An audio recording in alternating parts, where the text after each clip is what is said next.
je voudrais vous dire à tous que je partage cet hommage avec ma mère.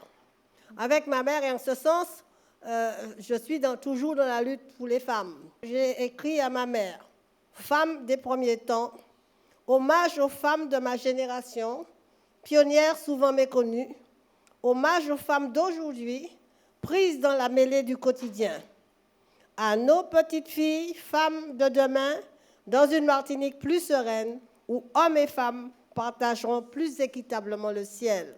Je veux dire ça parce qu'en fait, je vais vous expliquer ce qui m'a poussé à dire ça. Je m'aperçois que dans notre société, la femme disparaît du moment qu'elle fait un enfant et qu'elle a le bonheur de voir son enfant reconnu par le père, la femme disparaît. Non, moi, mon père m'a reconnu et je porte Nol. Mon mari m'a épousée, je l'ai épousé et j'ai fait toute ma vie publique sur Jouy de Grand Maison. Mais qui était ma mère? Eh bien, qui était ma mère? Elle a disparu. 9 enfants qu'elle a élevés majestueusement, bien. Mais surtout, à Chelcher, je veux dire que je suis bien chez moi parce que ma mère est chelcheroise. C'est une demoiselle Pilotin et tous les Pilotins, tous les Placides, tous les Étifiés, tous les Édouards et bien d'autres encore de Chelcher sont mes cousins, sont mes cousines, sont mes oncles. Le monsieur Télémac qui a été maire, c'est l'oncle de ma mère. Madame Tibériade également. Et maman Amélie, que tout le monde connaît à Chelcher, était ma grand-mère. Et elle a été pour nous l'ouverture sur la mer parce que chaque vacances, nous venions, nous quittions nos bois et campagnes et nous allions découvrir la mer, abandonnant momentanément la rivière. Vous voyez? Alors, je m'arrête là. J'ai déjà abusé. Mais on a compris que cet événement sera riche en histoire. Merci à vous, oui, Madeleine de Grand-Maison. Voilà. Madeleine de Grand-Maison qui a marqué le paysage politique martiniquais, puisqu'elle a été l'une des 2 premières femmes conseillères régionales de Martinique de 1983 à 2010, députée européenne de 2007 à 2009. C'est la première à avoir présidé le CMT lors de sa création en 2003. Mais avant de parler de la femme politique, vous avez déjà donné le ton. On va parler de la martiniquaise, de culture, d'où cet événement organisé par le service de la culture et des arts de la ville de Chelcher. Au programme ce soir, un entretien ponctué de musique et de textes qui vous parlent, que vous avez sélectionnés. D'ailleurs, on a commencé par Malaika qui vous parle. Le texte femme, qu'est-ce que ça représente pour vous? Myriam Makeba, c'est le rêve, c'est la femme totale, c'est également l'évasion, et puis c'est la voix, c'est tout et tout, c'est tout. Moi, je fonctionne avec le cœur et avec le corps, parce que... On a vu que vous aviez envie de danser. Voilà, de temps en temps, voilà, ça passe par le corps et le cœur. Alors, vous avez commencé à le faire, mais est-ce que vous pouvez nous raconter votre enfance déjà? Mon enfance. Alors, j'ai eu une enfance absolument rurale. Alors, pour mon enfance, c'est toujours dans le même esprit du petit mot que j'ai dit de ma mère. Ma mère a été élevée à Font-Saint-Denis et mon père au Morne-Rouge. Et ma mère a conquis mon père. Oui, tout à fait. Et ils sont partis, première migration, vers Ajoupa-Bouillon. Non, pardon, vers Morne-Rouge. Mais il faut dire que pour ma mère, c'était la 2e migration. Parce qu'elle est née à Chelcher-Pilotin et elle a été élevée à Font-Saint-Denis par la tante de son papa, qui était Madame Louise Tibériade. Une personne directement sortie à peu de choses près de l'esclavage. Mais sachant lire, écrire, parce que sa maman était esclave d'intérieur. Et après, les frères de Pluhermel sont venus, ce sont les premiers enseignants, et maman a été, le papa de maman qui ne l'avait pas reconnu, c'était un monsieur Édouard, l'a amené pour sa tante pour une bonne éducation. Et à Font-Saint-Denis, maman donc a grandi, a rencontré mon papa qui a construit les routes, oui, de la Croix du Buc et la route qui va de Chou à Font-Saint-Denis. Et voilà, l'affaire a été conclue. Voilà. Donc, et ça a mené à la naissance de Madeleine de Grand-Maison. Alors, mais mon père est parti avec ma mère au Morne-Rouge, parce que c'est là le berceau, C'est là qu'était mon papa, les parents de mon père. Au Morne-Rouge, ils ont eu plusieurs enfants et je suis arrivée en 5e position. En 5e position, à une année qui pour eux a été une année de fondamental en quelque sorte, de nouveau départ. Parce qu'en 37, ils sont rentrés adventistes. Et moi, je suis née en 38. Et pour eux, j'étais toujours un enfant, un Dieu donné, quoi, un enfant ouin, voilà, puisque ma mère s'est mariée avec moi dans son ventre, s'est baptisée adventiste avec moi dans son ventre, et voilà que je nais complète merveilleux enfant. Alors je vais vous faire rire, parce que mon père, à l'enchevet de ma mère ayant accouché, me regarde. J'avais une boule de cheveux noirs, d'ébène, et mon père dit à ma mère, et madame, tiens, maïwa, bien belle, hein? Bah, un morceau à donner au moins. Parce que mon père, c'est Marie-Madeleine. Maman n'était pas très, très d'accord. Et parce que maman a voulu me donner le nom de Julienne, qui était le nom de son frère Julien, qui venait de disparaître. Alors maman a dit, mais j'ai crié Julienne, papa dit, eh bien, crié Madeleine. Et c'est ainsi que depuis ce jour-là, on ne m'a jamais appelé que Madeleine. Madeleine, que je disais très difficilement, parce que je suis née avec une espèce de dyslexie, alors qui faisait rigoler tout le monde quand j'essayais de rouler ma langue pour dire Madeleine, pour dire de l'eau, pour dire toutes choses comme ça. Et à partir de là, eh bien, la guerre a commencé, parce que toute personne qui rigolait de mes hésitations recevait quelques remises en place. Ah oui, mais c'est super inspirant ce que vous dites, parce que vous êtes partie quand même avec un mini-handicap et vous êtes devenue la femme que vous êtes aujourd'hui. Eh bien, mon père m'a appris à lire et à écrire avec le petit Toto Titi de l'époque, Toto Titi. Et moi, chaque personne qui rigolait quand je ne pouvais pas dire les choses recevait quelque chose. Donc, enfant de caractère. Tout à fait. Mais nous sommes à la Joupa Bouillon à ce moment-là. Parce que au moment où ils sont adventistes, les belles-sœurs de ma mère font des histoires. Le prêtre, parce que c'était le début de cette confrérie, le prêtre secoue sa robe de temps en temps sur la famille, etc., etc. Et au bout d'un énième rapport de ma mère, mon père a dit à ma mère, madame, fais pas de nous qu'à partir la Joupa Bouillon. La Joupa Bouillon, c'était les terres des Nolles, dont certains sont morts à l'épisode d'août, catastrophe. Et donc, les terres étaient là, indivis, avec un oncle dessus et ses 2 filles. Et voilà, nous sommes arrivés. Mon père, là, a inventé les premiers âges. Il a fait des maisons en feuilles de banane, il a fait des maisons en feuilles de canne, il a fait des maisons en bambou. Chaque maison améliorée par rapport à la précédente. Et ma mère est arrivée en 1942 avec le restant de la famille et avec des choses précieuses dans une malle de l'époque. Voilà. Et à partir de ce moment-là, nous avons commencé à grandir. Alors, est-ce que vous rêviez de marquer l'histoire petite? Qu'est-ce que vous vouliez faire comme métier, par exemple? Eh bien, marquer l'histoire petite, ça ne m'est jamais venu. J'avais déjà à m'assurer ma propre vie dans une Martinique où le harcèlement existait, parce qu'à cette époque-là, vous êtes adventiste, c'est adventiste bouddhistique, vous êtes indien, c'est coulis manger chien, et il te faut te défendre de tout ça.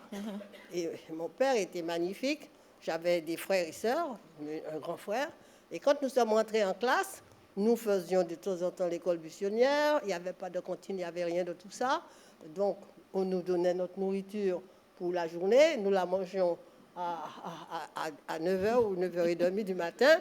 Et après, nous sommes lâchés dans la nature à grimper aux arbres, à manger toutes sortes de choses et à donner des coups aux uns et aux autres. Et quand vous étiez petite, vous vous projetiez, qu'est-ce que vous vouliez faire comme métier? Eh bien, plus grande, je voulais être sage-femme. Je voulais être médecin.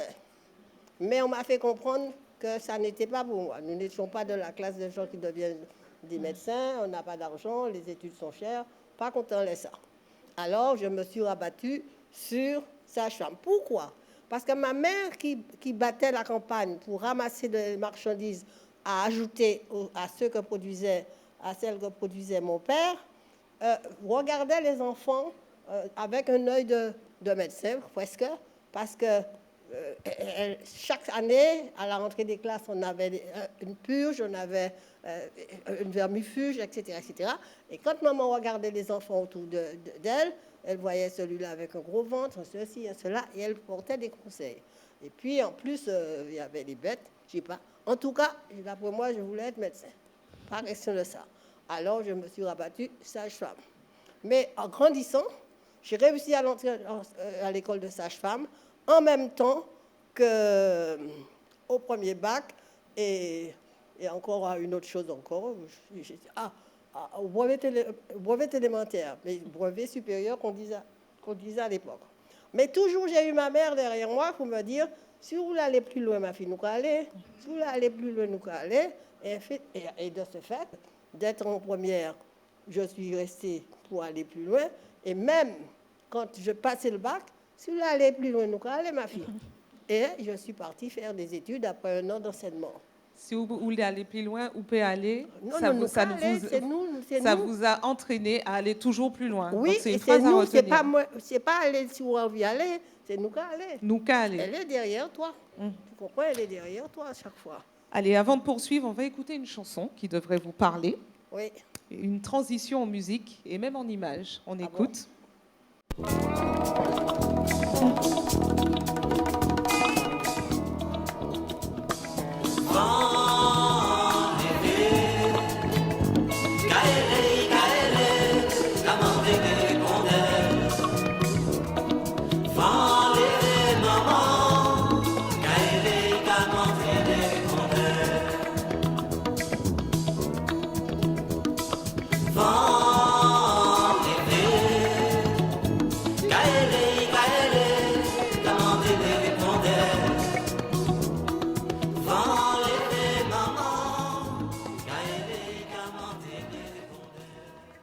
Alors, qu'est-ce que ça signifie pour vous? Bon, c'est-à-dire que cette chanson-là, je la connaissais, mais je l'ai inscrite dans mon entrée en politique à mon propre compte, il me semble. Parce que je l'ai faite chanter au Grand Carbet au moment où j'entamais une campagne politique à la Choupa-Bouillon. Et j'ai considéré que vent levé, quoi. Et donc, ça tombait bien à propos. Voilà. Voilà, vous avez compris, on va passer à la partie femmes politiques. Vous avez été une femme, je l'ai dit en introduction, qui a marqué le paysage politique martiniquais. Tout a commencé à Choupa-Bouillon, mais même un peu avant, c'est ça? Un peu avant, non, ça a commencé c'est-à-dire le militantisme. Je suis née dans une famille militante. Mon père avait un côté communiste et il a fait un petit peu de politique à la Choupa-Bouillon. Il était du Morne Rouge où il y avait un maire ouvrier, Cloestrat. Il était également au moment où le Parti communiste en Russie semblait promettre les monts et merveilles. Donc, il était déjà très conscientisé de gauche. Et quand nous sommes arrivés à la Choupa-Bouillon, il y avait le maire Ductor, qui était un maire radical socialiste. Et que, il était dans son bain. Et avec M. Maniri, qui a été mon maître d'ailleurs à l'école, il a fait un petit peu de politique. Donc, il était ouvert à tout. Mais toujours avec une grande clairvoyance. À quel moment je rentre en politique à la Choupa-Bouillon? C'est en 72, où le maire Jean-Élie vient me chercher. Mais non, en militantisme, je suis déjà militante, puisque j'ai épousé de Maison 63, nous avons fait nos études militants de la GEM, etc., etc. Après, j'ai pris ma carte de PPM en 67, et puis moi, je, comme toutes les femmes, beaucoup à l'arrière du front. Donc, je prépare le repas, voilà, on est à l'arrière du front. C'était ça la place de la femme en politique à l'époque? Personne ne l'obligeait d'être là, mais personne ne l'invitait à être ailleurs. Mais enfin, mais elle était efficace là, elle était très efficace. D'ailleurs, les hommes politiques ont été faits par les femmes, que ce soit tous les hommes, parce que c'est elles qui font la campagne, c'est elles qui portent les flambeaux, etc., etc. Mais enfin, apparemment, c'est une espèce de place obligé, je ne sais pas. Oui. Oui. Donc, en 72, je suis à la maison, mais bien inscrite au PPM, bien à l'arrière du fond, mais toujours faisant ce qu'il y avait à faire. Et le maire de Ajoupa-Bouillon, Jean-Élie, vient me chercher parce qu'il est un peu en difficulté au point de vue administratif avec Vénus, avec le docteur Ductor, enfin avec tout ce monde-là. Et mon parti, PPM, m'autorise à aller à l'Ajoupa-Bouillon. J'y vais et à partir de ce moment-là, je suis conseillère municipale, adjointe au maire, deuxième adjointe au maire, puisque le premier adjoint était M. Joachin, et qui est une personne à tendance PPM également, et M. Delory. Et tout ça se passe pas mal. Je travaille beaucoup, puisque c'est ma vocation, je travaille. Et finalement, il se passe une chose, en 77, Jean-Élie fait un enfant dans le dos du Renault au PPM. Il choisit les grands électeurs pour aller au sénatorial. Il ne prend aucun PPM. Il choisit de voter contre le candidat PPM, qui était de l'Épine et Désiré. Et de ce fait, de l'Épine et Désiré, ou bien de l'Épine et Elisabeth, pas de l'Épine, Elisabeth et Désiré. Et Désiré. Et alors, donc, tout le monde est ulcéré.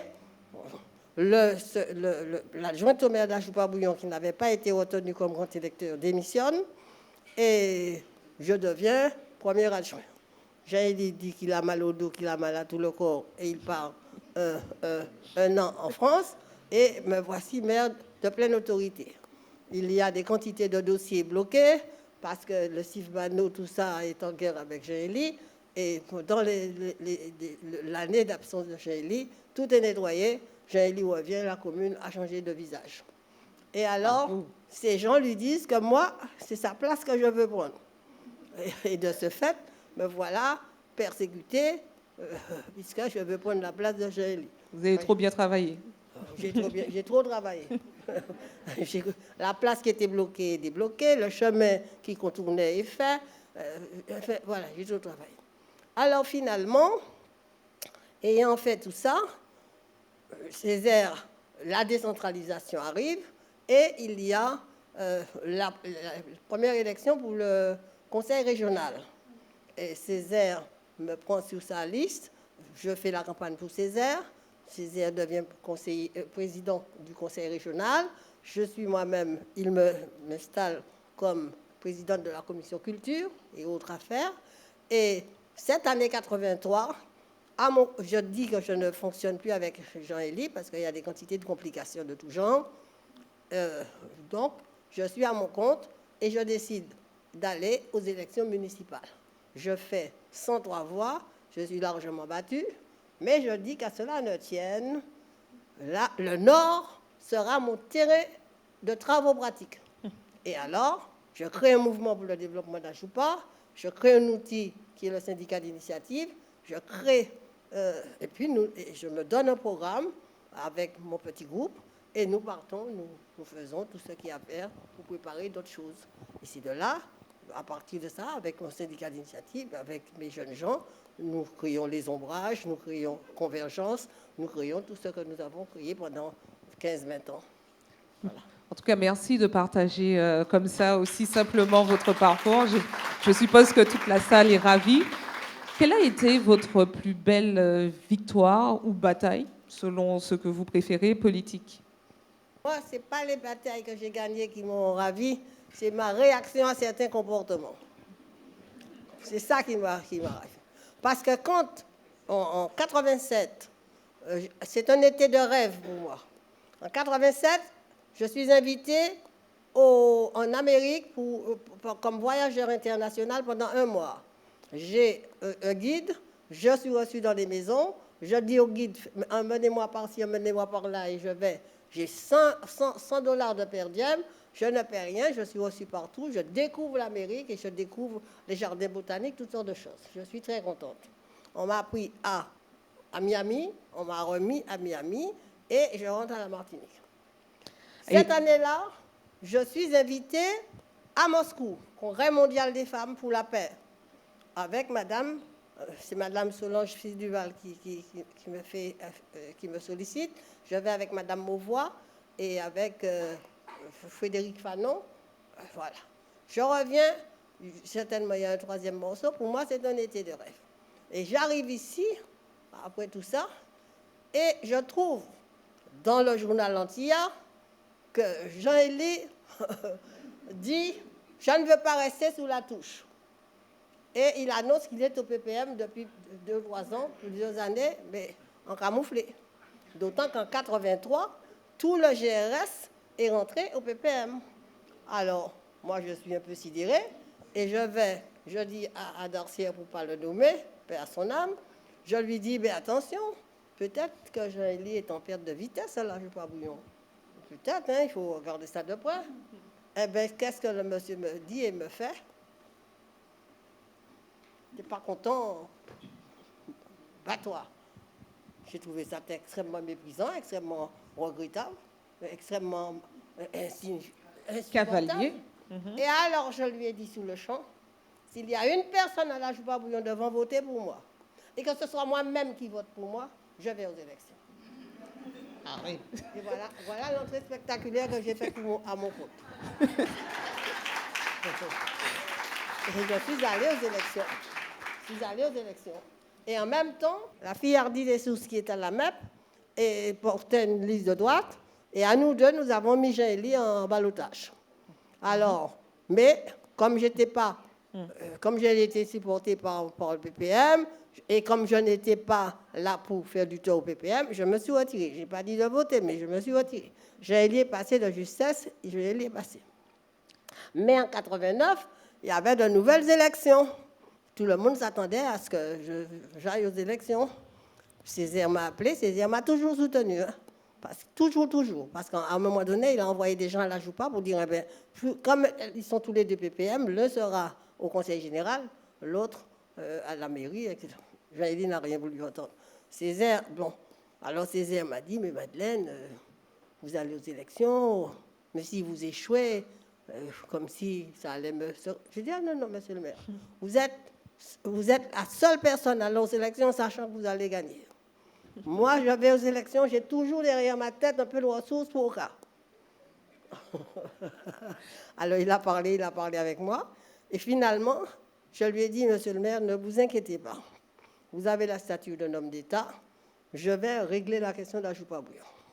Et j'ai fait une très belle lettre pour les gens de la Joupa Bouillon. Je leur ai expliqué pourquoi je n'allais pas. Et je ne suis pas allée. Et j'ai lu et repassé, etc. Mais en 89, ça c'est 89. En 92, comment il s'appelle, Lise est prévue pour les législatives sur la côte Caraïbe. Et Lise me choisit comme suppléante. J'ai été extrêmement contrariée. Il dit, pendant ce temps, je travaillais à la Joupa Bouillon, syndicat d'initiative. J'ai dit que personne ne peut me contenir, on me soutire, je l'emmerde, etc., etc. Et il renvoie sa carte au PPM, il en fait une lettre ouverte pour Césaire, Aliquer et Darcière. C'était l'adieu. L'adieu. Mais je continue mon chemin, et lui, il est dans son coin. Mais il était à ce moment-là conseiller général. Et puis, les autres élections arrivent jusqu'au moment où il est battu, et il est sorti. Mais j'étais en confrontation, nous étions trois. Il n'a pas dit de voter pour moi. Et monsieur, je ne veux pas nommer tous les gens, mais tant pis, c'est historique. Monsieur Petit, maire du Monde Rouge, je fais face, est allé chercher monsieur Bonté, qui était à planter ses ananas à Basse-Pointe. En même temps, je n'ai rien contre l'ananas, j'aime beaucoup. mais il est allé chercher Bonté, qui était instituteur à Basse-Pointe, en plantant ses petits ananas tranquillement. Et nous nous sommes trouvés dans une configuration à 3. Et monnaie de ma pièce, Jean-Élie est sorti, et Bonté est passé, et moi j'ai été battue. Mais je ne me suis jamais fâchée avec Bonté, parce que dans le fond, je ne fais pas de la politique politicienne. Je fais ce qu'il y a à faire J'aurais pu vous donner d'autres exemples de choses que j'ai réalisées comme ça. Et je suis très bien avec Bonté, puisque Bonté vient de donner mon nom à une rue de la Joupa-Bouillon. Est-ce qu'avec cet état d'esprit Oui. de vainqueur Oui. et de toujours rebondir, Oui. vous considérez quand même que vous avez eu des défaites? Eh bien, je ne me suis pas sentie des défaites. Mon vœu n'était pas la conquête du pouvoir. Je veux travailler. Donc, d'une façon ou d'une autre, je travaille. Parce que pendant que tout ça se passe à la Joupa-Bouillon, je suis à la galerie de géologie, à la galerie de botanique, au muséum d'histoire naturelle de Fort-de-France, et je suis à bien d'autres choses encore. Par conséquent, j'ai toujours du PESLAB et je suis dans mes classes. Et mes inspecteurs ont écrit noir sur blanc, Madame de Grandmaison est un professeur d'élite. Et mes élèves m'ont rendu hommage il y a 2 mois en venant chez moi, bouquet de fleurs et tout. Et peut-être même que j'ai 2 ou 3 élèves dans la salle. Bravo. Voilà. Donc, je ne suis pas à la conquête de pouvoir, je suis à la conquête du faire, de faire les choses, d'avoir une vision de ce qu'il y a à faire et de les faire. Donc, chaque fois, et en plus, je suis adepte de Césaire, la politique ne voudrait pas qu'on lui sacrie une parcelle de crédit si elle n'était portée par un projet culturel. Donc, toute ma vie a été ça. Projet culturel, support d'une démarche politique pour mettre en place les choses. Équiper pour former, former pour produire, etc., etc. J'ose vous poser la question. Quel est votre regard sur l'évolution de la sphère politique actuelle? Eh bien, moi, je ne vais pas porter de fortes critiques. Je vais dire simplement que je constate que nos politiques, nos hommes politiques, tous ce qu'ils sont, n'ont pas le sens de la continuité. Une équipe passe son temps à vouloir mettre en place un programme de développement. Celui qui vient après, la première chose qu'il fait, il invente autre chose. Et quand il s'en va, l'autre qui vient invente quelque chose. Nous avons mis en place un SDAGE, c'est-à-dire gestion de l'eau, un programme de gestion de l'eau. Nous avons mis en place un SAR, schéma d'aménagement, avec intégration de tout ce qui était entrepris, de tout ce qu'on avait repéré comme désenclavement de terre, etc., etc., etc. On est allé plus loin, on a créé le comité martiniquais du tourisme, etc.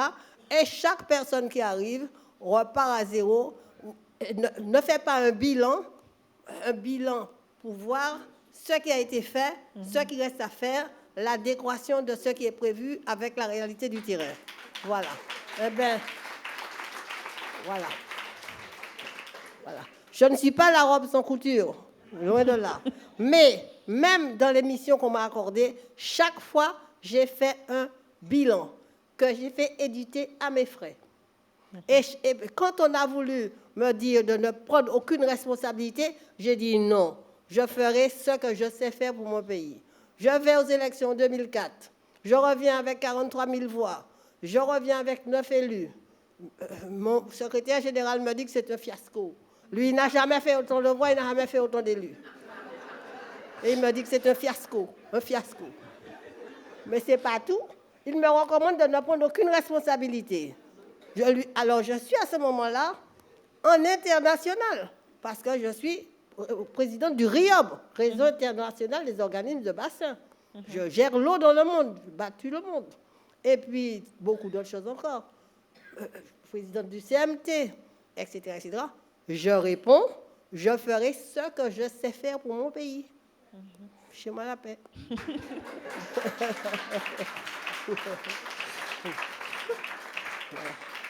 Et de fait, je fais ce que je sais faire pour mon pays.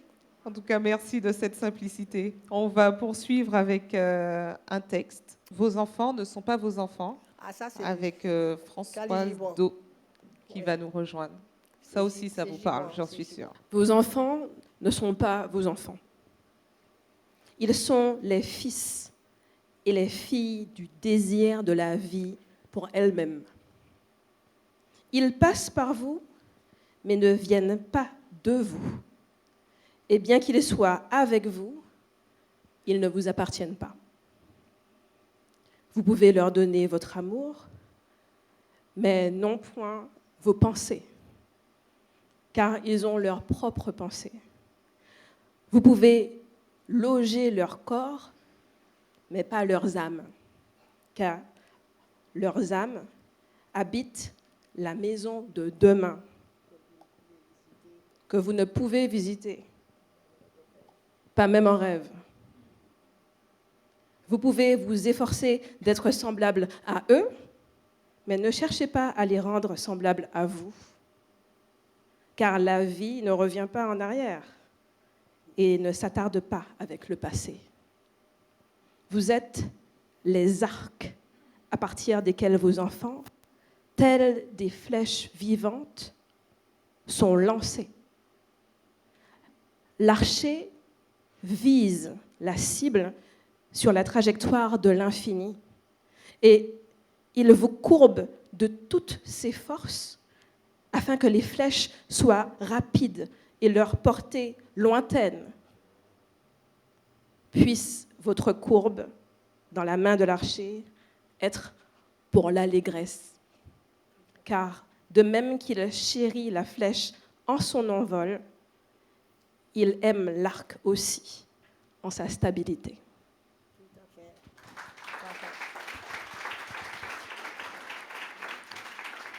Alors, j'ai noté que vous connaissiez le texte par cœur.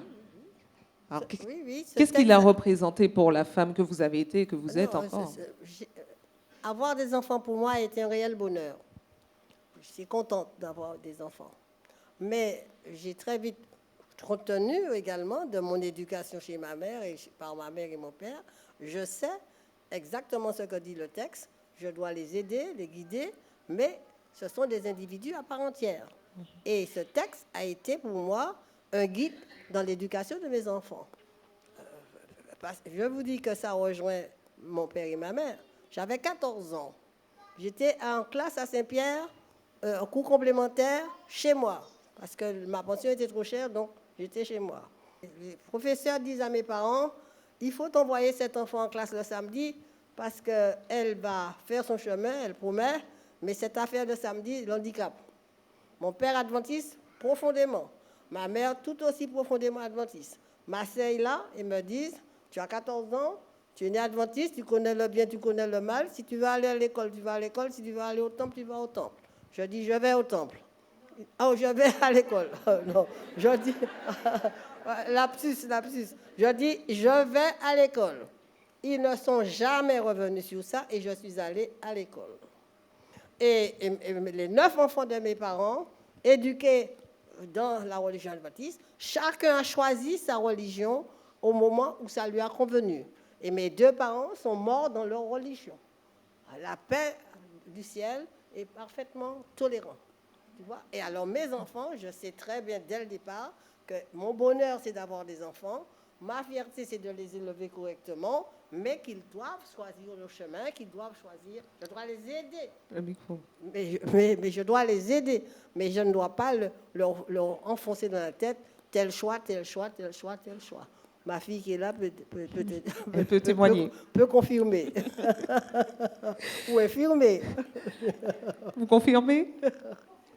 Parfait, elle confirme. Alors, je vais vous proposer d'écouter un titre que vous aimez beaucoup. Oui. Vous aimez le reggae, No Woman, oui. No Cry. Ah oui. On écoute. Bob Marley. Voilà.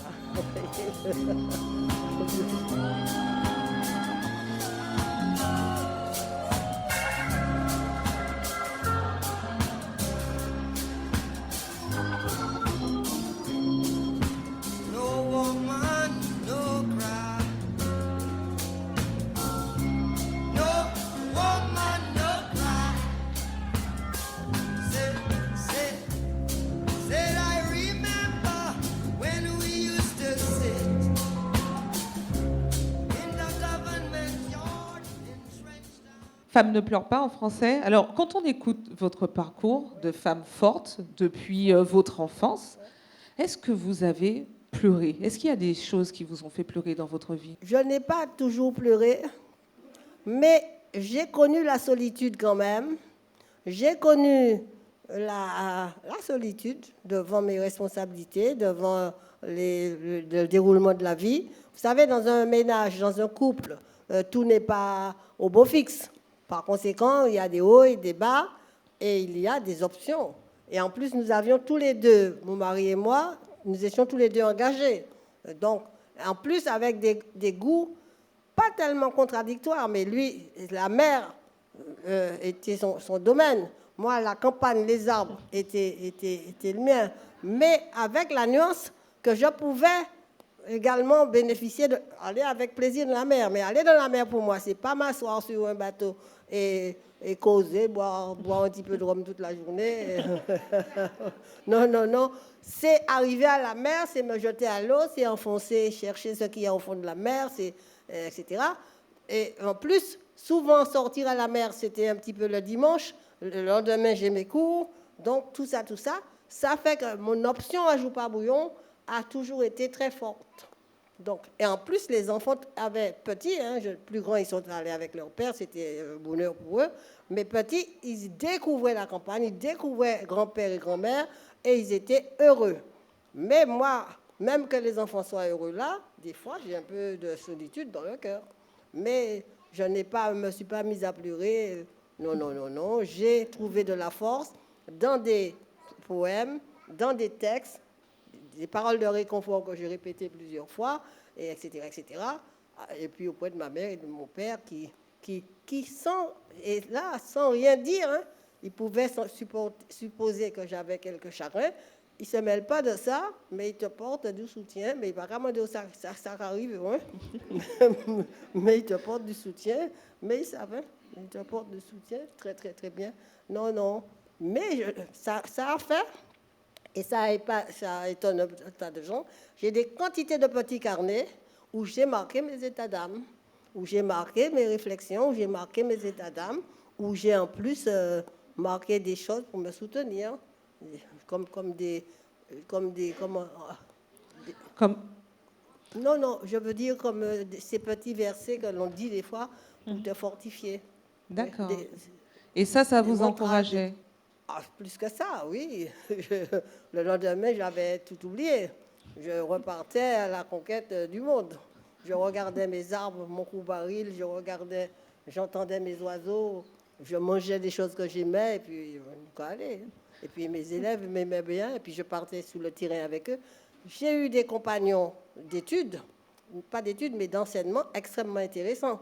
Nous avions constitué un petit groupe, ce qui était fait de Jean-Pierre Fiard, de Chauvin, de 3 ou 4 autres, de Mademoiselle Maurice, etc. Et nous allions, quand je suis revenue en Martinique, nos études, nous les avions faites en France. Nous connaissions mal la Martinique dans ses détails. L'environnement était rentré dans l'enseignement. Nous avions fait ce groupe et chaque vendredi, nous partions sur le terrain avec nos repas, chacun s'adonnant à ses goûts. Fiard était à fouiller dans les champignons, cet autre était dans les graminées, patati patata. Moi, j'étais un peu généraliste, je profitais de tout, j'apprenais le pays. Et nous revenions en classe, je sortais mes élèves sur le terrain, mais en sachant moi-même de quoi il s'agissait. Donc, c'est avec ces mêmes personnes que j'ai mis en place pour le docteur Aliker et pour Aimé Césaire, les 2 galeries, le muséum et tout le reste. En tout cas, merci Madeleine de Grandmaison pour ce partage d'histoire, cette leçon d'histoire et cette leçon de vie. Vous appréciez toujours, ça va? On continue comme ça? Allez, on continue comme ça. Donc, femme de culture, on l'a dit, vous avez bien fait la transmission avec vos enfants. On va écouter... regardez, il y a une belle image. On va écouter... ça vous parle, ça? Ça, c'est Isabelle et Luc, oui. Voilà. Et la transition est toute faite parce qu'on aura tout de suite la lecture avec auteur-interprète Isabelle. Avec Isa. Non. Merci beaucoup. Alors, j'essaie de ne pas pleurer.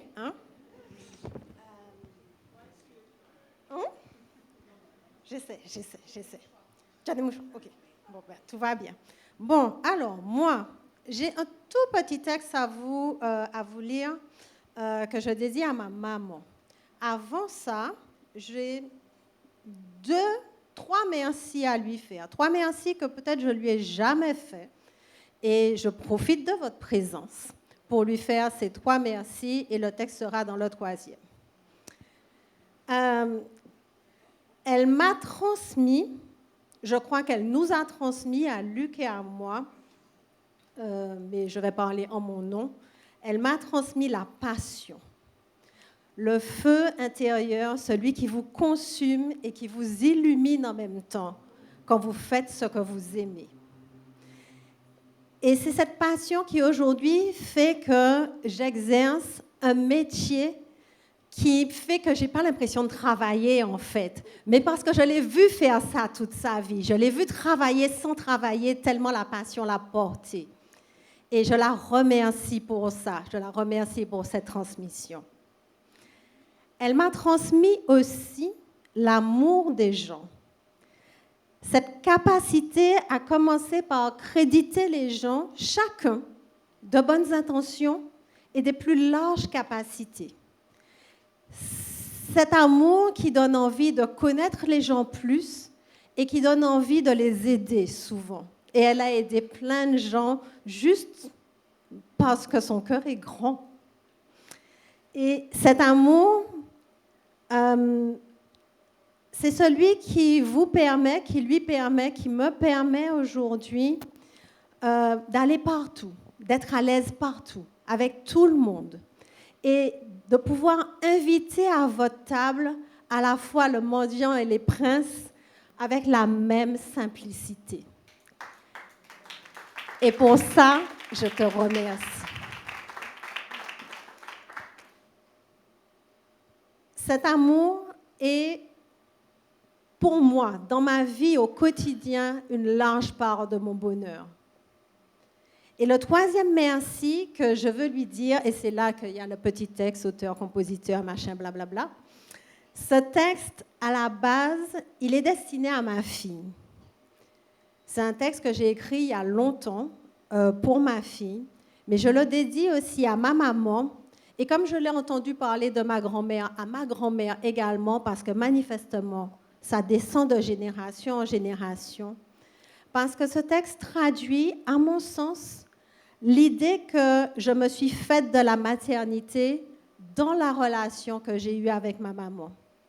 Et pour ça, vraiment, je ne la remercierai jamais assez. Donc, ce texte s'appelle « Toujours là ». Je n'ai attendu que toi. Je n'ai jamais voulu que toi. Et pour toi, je serai toujours là. Je serai celle que tu voudras, cathédrale de silence quand tu fuiras le bruit, étoile brillante dans ta nuit quand elle se fera sombre, écho de ta joie quand ton rire résonnera, attentive et sage quand le doute t'assaillera. Pour toi, je serai toujours là. Même loin, tu ne seras jamais seul. Et un jour, je partirai. Mais si tu tournes ton regard vers ton cœur, je serai encore là. La force de l'amour, à son tour, donnera la vie à un petit être. Et pour lui, toi aussi, tu seras toujours là. Et dans la salle, il y a ma fille et le petit être.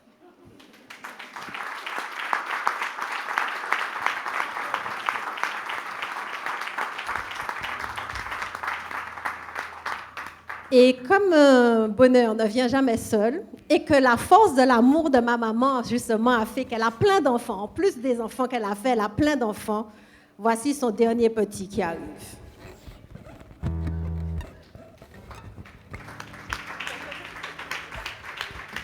Bonsoir tout le monde. Bonsoir Madeleine. Alors moi, je ne suis pas là par hasard. Je suis là par affection particulière. Parce que des fois, on rencontre des gens tardivement dans notre vie et tout de suite, il y a une histoire, un feeling, quelque chose de particulier. Et entre toi et moi, il y a quelque chose de particulier. Donc, on m'a demandé de chanter une chanson. J'ai cherché. Et je vais juste chanter la chanson que j'aime chanter pour toi ce soir.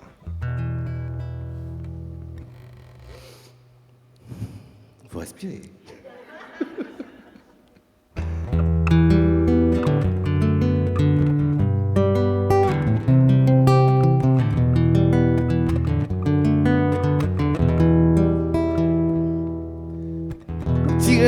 mal pour dessouder chez moi. Ça ou trapper, c'est l'amour pour soulager ta.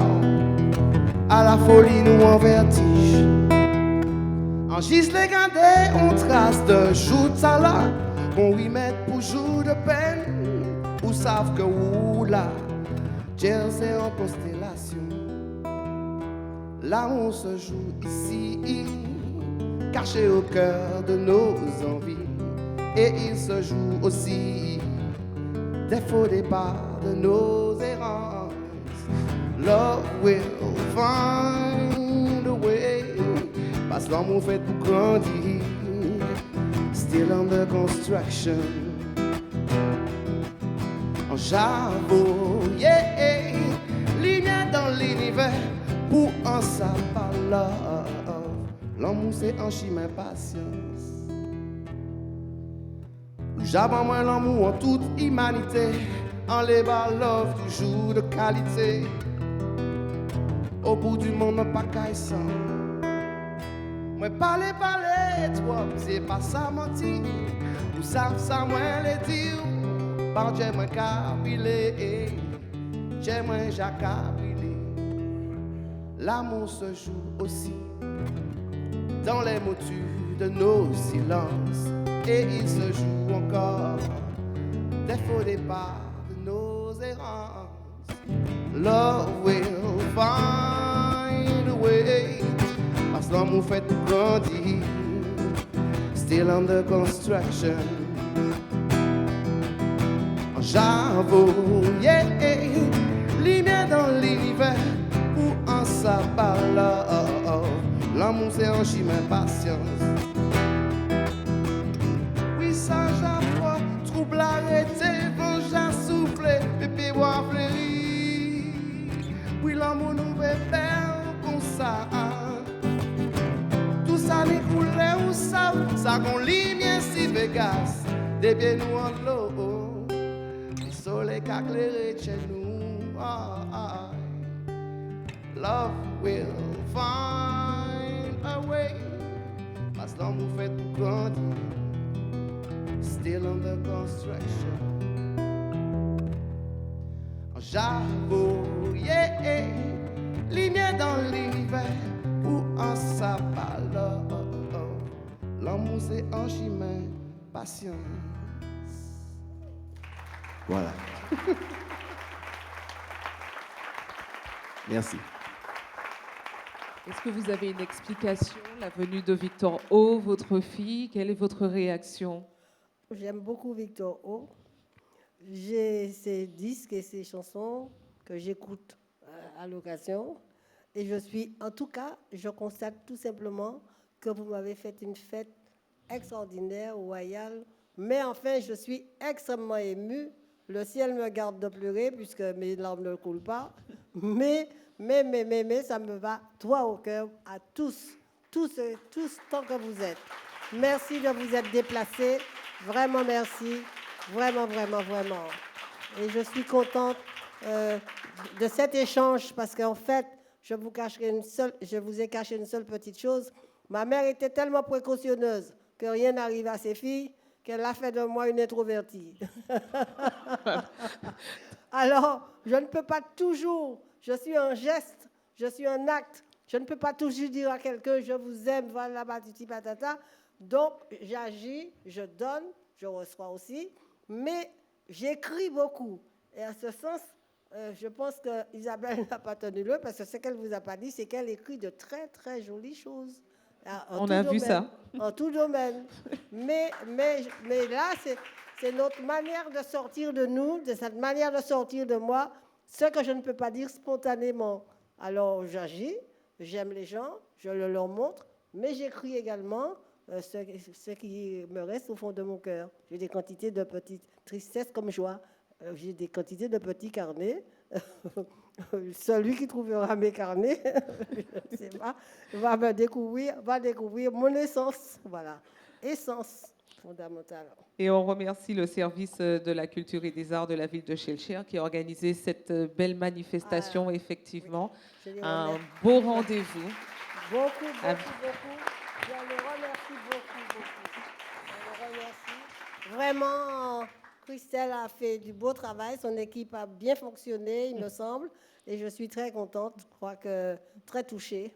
Et voilà. Femme de lumière.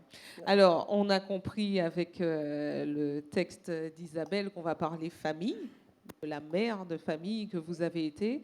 Comment vous avez réussi à jongler avec votre vie, votre carrière de femme politique, votre vie d'épouse, votre vie de femme tout court et votre vie de mère? C'est vrai. De toute façon, ils ont certainement souffert quelque peu de mes absences parce que j'ai été absente souvent. Mais j'ai rencontré des gens formidables sur ma route en tout lieu, en tout pays. Voilà. Et je ne sais pas, mais j'ai trouvé, sauf, mais quelquefois j'ai eu quelques freins à la Martinique dans mon enseignement. Mais j'ai rencontré même dans mon enseignement des gens, Madame Plongeur par exemple, quand je lui ai dit que je partais en politique parce que je devais aller faire... Allez, Madame le Remaison, je suis sûre que vous allez faire bien ce qu'on vous a demandé. Tel autre proviseur, au contraire, je pars en Nouvelle-Calédonie pour le centre culturel Jean-Marie Chibaou. Je fais toutes les démarches, je laisse toutes les permissions, tout à son secrétariat. Et je passe par le rectorat, tout, je pars tranquille. Je reviens, j'envoie aux parents mon absence, j'envoie le calendrier de rattrapage des cours et je reviens et le monsieur me dit, d'où venez-vous? Je lui dis, demandez à votre secrétariat. Et puis je tourne mon dos. Voilà. Femme de caractère. Il demande à son secrétariat, il trouve que tout est en ordre. Il me fait des excuses. Mais j'ai dû déclencher terre et mer, le ciel, pour me permettre, parce qu'il n'y a pas de statut de l'élu à ce moment-là.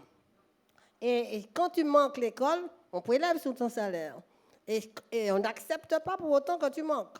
Voilà. Alors, j'ai dû réunir tous mes collègues un jour pour leur montrer que je n'étais pas à la recherche d'argent. Et je leur ai expliqué ce que je faisais en politique, etc., etc. Tout ça s'est très bien passé. Et finalement, gouvernemental m'a autorisé, m'a donné, je crois, 2 jours d'absence par...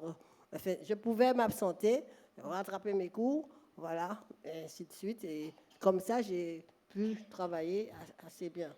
Mais quand Césaire a demandé à un de ces messieurs de me déléguer au muséum, à la galerie de géologie et de botanique, parce que c'était un lieu d'éducation. Il passait des quantités d'élèves. Nous n'avons pas obtenu cela. Et c'était déjà Jospin. Mais enfin, on a fait avec, et finalement, j'ai traversé vents et marées, et voilà, à mon corps défendant, en travaillant des fois 2 fois plus que les autres, de nuit. La nuit n'a jamais été des nuits très complètes pour moi. Je me couchais tôt, mais à 3 heures du matin, à 2 heures du matin, j'étais debout, première séance, et à 7 heures du matin, deuxième séance pour regarder ce qu'on mange à la maison à midi, et départ pour l'école. Et comment vous avez réussi cette transmission avec vos enfants? À quel moment vous aviez le temps de leur transmettre? Ah non, d'abord, ils ont grandi très jeunes avec moi à la Joupa, parce que j'étais beaucoup à la Joupa. Ils ont découvert les bêtes, les champs, le charbon de bois. Luc était absolument admiratif de mon père, et mon père était admiratif de Luc, parce que Luc faisait des cabrioles à moto, à bicyclette. Il grimpait aux arbres, il taquinait les serpents, Oui. parce qu'il y a ça aussi. Et donc, ça a été pour eux une osmose très intéressante à la campagne. Après, quand ils sont devenus plus grands, ils sont partis vers la ville. Mais nous avons eu des aides ménagères, je ne dirais pas ici, par respect pour elles, des bonnes en quelque sorte, des aides ménagères qui les ont pratiquement élevées en mon absence, mais élevées en mon absence de façon très intéressante. C'est Eva, avec qui nous sommes restés bien jusqu'à la fin de leur jour. Eva et bien d'autres encore. Et les voisines d'Isabelle. Oui, alors là, et je m'aperçois que nous n'avons pas dit à nos voisins l'affaire d'aujourd'hui. Mais l'avantage, c'est qu'il y a une captation Oui. de Zitata, j'en profite pour le dire. Donc cet événement Oui. que l'on vit là en temps réel sera rediffusé sur Zitata TV. Donc vous pourrez le dire à vos voisins. Et on salue les voisins. Je ne sais pas si je vais aller les voir ces jours-ci. Et vous l'avez dit, toujours une attention particulière pour le Nord, dans toute votre réflexion, le Nord de la Martinique. Ah, le Nord est magnifique de toute façon. C'est-à-dire que le Nord, c'est surtout que le Nord correspond en quelque sorte à cette option de développement durable, à cette option de l'environnement, une richesse, et puis que le Nord est merveilleux de paysages et de choses intéressantes. Voilà. Mais Et donc, que ce soit, j'ai fait des expositions sur la montagne Pelée, nous avons voyagé à travers le Nord, et il y a surtout, que je dis GGG, mais en tout cas, la Martinique, une grande partie de la Martinique du Nord au Sud, mais du Sud surtout vers le Nord, a traversé et monté à la Joupabouillon au travers des 16 convergences que j'ai pu faire, et ont découvert effectivement les richesses du Nord, en fait de paysage, en fait d'agriculture, en fait de mentalité. Voilà. Et aujourd'hui, toute l'attention est portée sur le Nord, avec, depuis que la montagne Pelée et les pitons du Carbet sont inscrits au patrimoine mondial de l'UNESCO. Oui. Est-ce que ce sont des titres qui comptent beaucoup pour vous? Ah oui, de toute façon, c'est une mise en lumière de ces richesses-là, mais c'est surtout, à mon sens, il y a un gros travail d'information et d'éducation à faire quant à ce label, parce que ça implique que l'on ait saisi le sens de ce label et de la nature, que les gens soient éduqués sous la protection de cette nature, les enfants, les élèves des écoles et l'homme de la rue. Parce que vous rencontrez quelqu'un de la rue et vous lui dites patrimoine de l'humanité, l'UNESCO, de quoi s'agit-il? Donc il faut une véritable campagne d'information, d'éducation, et pour inciter chacun à protéger. Et surtout, pour leur montrer l'intérêt qu'ils auraient malgré tout à protéger. Ce n'est pas protéger pour protéger, c'est en fait source de revenus aussi. Et quand, à la Joupabouillon, j'ai créé les ombrages, qui était un lieu d'éducation, etc., les écoles venaient s'informer, nous avions mis également, à côté du syndicat d'initiative et au cœur des ombrages, un espace où les gens portaient leurs marchandises. Donc, ils sont directement intéressés par le tourisme. Et un tourisme durable, dans la mesure où ils préservent ce qu'ils ont pour constamment que ça perdure. Quand on a donné au EPCI, comme le Civmano ou maintenant le Nord, là, Cap Nord, la compétence tourisme, je suis d'accord, mais il aurait fallu que chaque commune garde une petite fiche d'information et une manière d'intéresser la population et les gens qui passent aux richesses de la commune. Oui, parce que c'est vrai qu'aujourd'hui, tout est centralisé par une communauté d'agglomération. Sauf que ces EPCI ne font pas cette distribution dans les communes, des flyers, des choses qui peuvent indiquer et éclairer les gens. Et de même, l'habitant ne vend plus ses œufs, ne vend plus ses fruits, ne vend plus sa marchandise à celui qui passe. Celui qui passe traverse, de temps en temps, il demande à un habitant, côté gauche la Falaisier, côté Sobabéier, voilà. Et là, de ce fait, c'est pas bon. C'est pas bon. Donc, c'est pas que je veuille tout régenter, mais c'est ce que nous disions tout à l'heure, il faut de la continuité, et il faut de l'éducation, il faut de l'information, il faut de l'intéressement. Personne ne fait rien pour rien. Donc, si le touriste ne lui porte rien, il s'en fout du touriste, il ne le respecte même pas. Et au-delà du tourisme, le Nord est l'un des territoires qui perd le plus d'habitants par an. Oui. Qu'est-ce qu'on pourrait faire, selon vous, pour changer la donne? Eh bien, ne me faites pas rentrer en politique pour de bon. Ne me faites pas rentrer en politique pour de bon. Parce qu'en fait, il y a bien des choses à faire. Il y a bien des choses à faire. Il y a déjà à remettre les gens à cultiver la terre. Il y a déjà ça. D'autre part, même si on n'arrive pas à mettre tout le monde à cultiver la terre, les maires des communes ont à leur disposition une loi qui les fait prendre en compte les terres en friche. Donc, recensez vos terres en friche dans votre commune, et faites un rassemblement de jeunes et faites des jardins partagés. Faites des jardins partagés, ils vont planter ce qu'il y a à planter, ils vont vendre ce qu'il y a à vendre, mais ils vont produire. Et nous n'allons pas manger des choses qui viennent d'aussi loin. Moi, mon mari adore les pamplemousses, mais les pamplemousses sous le supermarché viennent d'Afrique du Sud. Alors, comment voulez-vous, on me parle de la vie chère, mais la vie n'est pas chère. Le fruit traverse le monde. Le fruit est nécessairement cher, puisqu'il traverse le monde. Les pamplemousses viennent d'Afrique du Sud. Et j'ai pris les pamplemousses, mais j'aurais pu prendre autre chose. Qu'est-ce que nous faisons à la Martinique à manger des pamplemousses venant d'Afrique du Sud?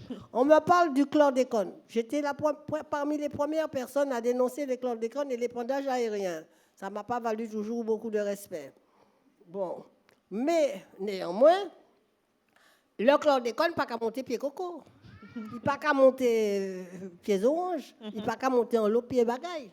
Oui. Et pourquoi nous n'avons pas d'immenses vergers? Pourquoi nous avons besoin d'aller acheter toutes ces affaires-là hors de notre pays?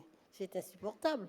Mais ça fait partie de l'éducation, de l'information, de l'encouragement. Voilà. Alors, quant au dépeuplement, le dépeuplement a commencé il y a très longtemps. Le dépeuplement a commencé avec le Bumidum. Quand on a fait partir les jeunes gens de 18 ans, de 20 ans en France, et qu'ils se sont mariés en France, et qu'ils ont fait leurs enfants en France, et quand ils viennent ici, leurs enfants ne connaissent rien de la vie courante, n'apprécient pas la confiture que leur grand-mère leur fait, et que nos communes, petit à petit, s'est trouvées jonchées de masures, et nos vieilles personnes dans des EHPAD à mourir tout doucement.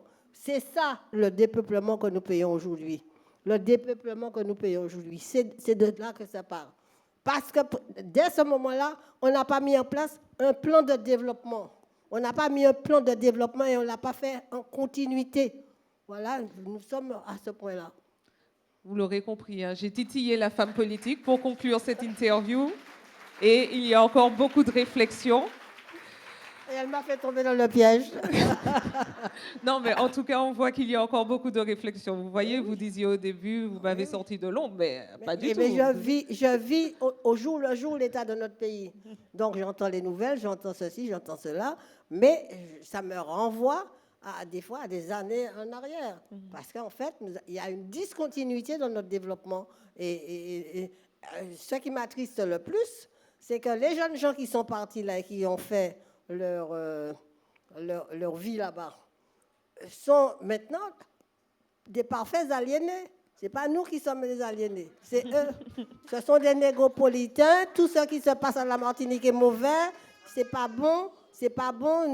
Nous, regardez nous, considérez nous sommes des farfelus, quoi. Voilà, des farfelus. Parce qu'en fait, ils ont perdu ce bain de culture, cette identité, et pour eux, c'est eux qui sont dans le vrai, quoi. Allez, on parle du Nord qui est apprécié pour sa verdure, les arbres majestueux, et c'est tout naturellement que nous allons enchaîner avec l'interprétation de Françoise Do du texte Sève, avec une projection simultanée du fromager en nuage de points. Donc c'est son et image. Merci. Alors c'est un texte particulier parce que moi aussi je suis une femme du Grand Nord, de toute ma famille aussi. Et il me paraissait important, à l'occasion de l'honneur que j'ai de participer à cette soirée, d'en parler. Donc le texte s'appelle « Sève ».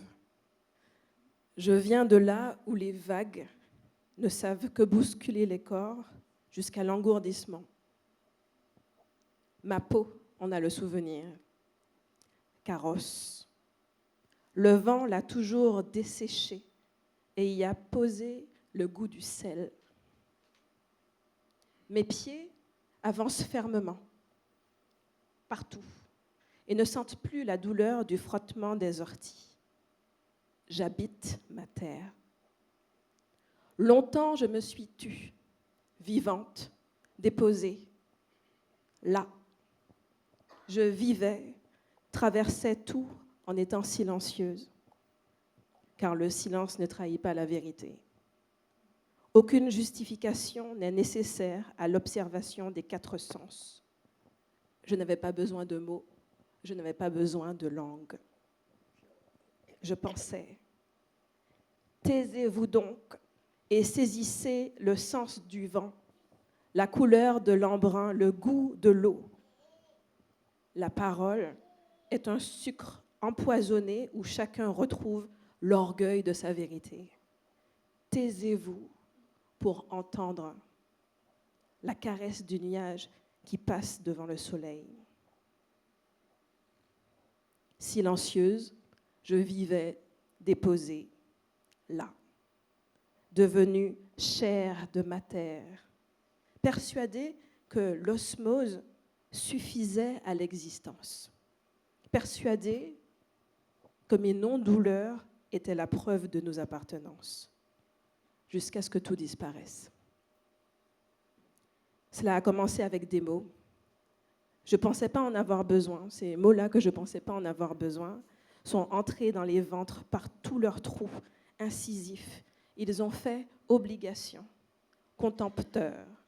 Ils ont défloré les silences, cassé les barrières de la tempête de nos pensées, changé les sens jusqu'à changer la couleur de l'horizon. On en est tous restés pantois. Certains figés fixaient ce nouvel horizon, détaillant l'arrivée des nouveaux mots, les décortiquant, se tenant prêts à les avaler et à les faire leurs, convaincus qu'ils étaient la fin de toute chose. Il en ressortait une bouillie que plus personne ne comprenait, des mots qui étaient de personne d'autre qu'eux, mais avec lesquels ils se pavanaient en hommes savants jongler sur tous les amovibles plateaux. D'autres sont restés figés, et moi aussi, moi, figée devant une obligation qui n'avait jamais existé, positionnée à l'arrière. Je ne voyais pas pourquoi il me faudrait soudain parler, encore moins avec des mots que je ne comprenais pas. Puis, je me suis rendu compte qu'il me faudrait prendre arme. Moi, qui avais déjà de trop l'habitude de me taire, d'observer le ciel, de savoir, par un nuage trop rosé, que le cyclone guettait. Je n'ai pas pu reconnaître ce que l'horizon ramenait, changeait, dépouillait.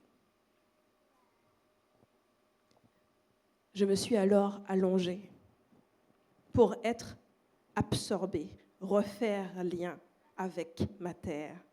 Je suis devenue liane et j'ai vu le vert de ma corolle se tourner vers le soleil.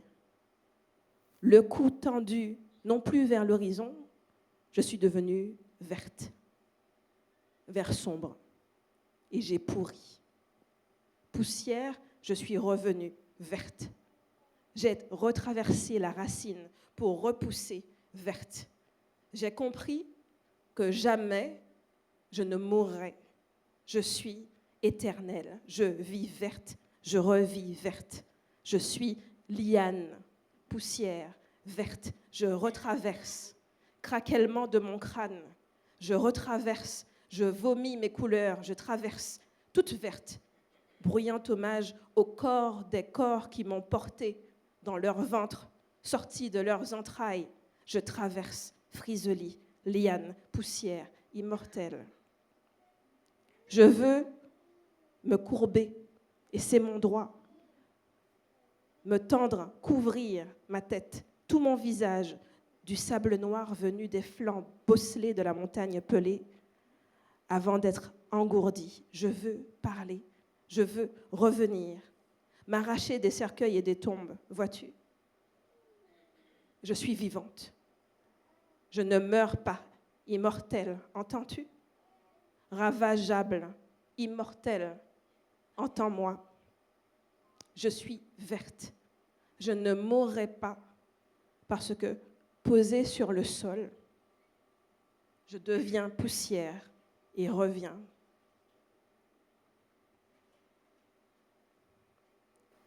Je vis désormais un printemps, en plein œil de la saison cyclonique. Des fleurs poussent. Elles m'ont d'abord surprise par leur ténacité. Les gouttes de pluie les écrasaient, les tassaient au sol. Leurs jeunes corolles étaient rongées par le trop-plein d'eau. La terre qui les entourait n'était qu'un amas de boue. Des pas s'étaient plusieurs fois posés sur elles et elles poussent, tordues, distillant un rouge flamboyant au sol, de celui qui persiste au fond de l'œil, qui oblige le pied qui précédemment l'écrasait à s'arrêter. Maintenant, le tracé des pas la contourne clairement. Oui, je suis verte.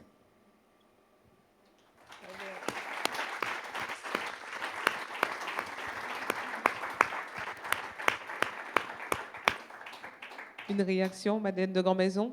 Une réaction, elle est tout en émotion. C'est un très beau texte, mais qui montre un petit peu la vie dans ses différents aspects. Et en tout, la nature est aussi vivante que nous. Et faire parler un arbre, faire parler la forêt, c'est un peu dire ce que nous avons envie de dire aussi. Et donc, pour moi, c'est un très beau texte, c'est très bien. Merci, bon Dieu. Regardez, Gardez comment la misère finit pour nous. la pluie tombée. Merci, bon Dieu. Gardez comment ça la nature porte pour nous. Merci, mon Dieu. Merci, bon Dieu. Regardez, Gardez comment la misère finit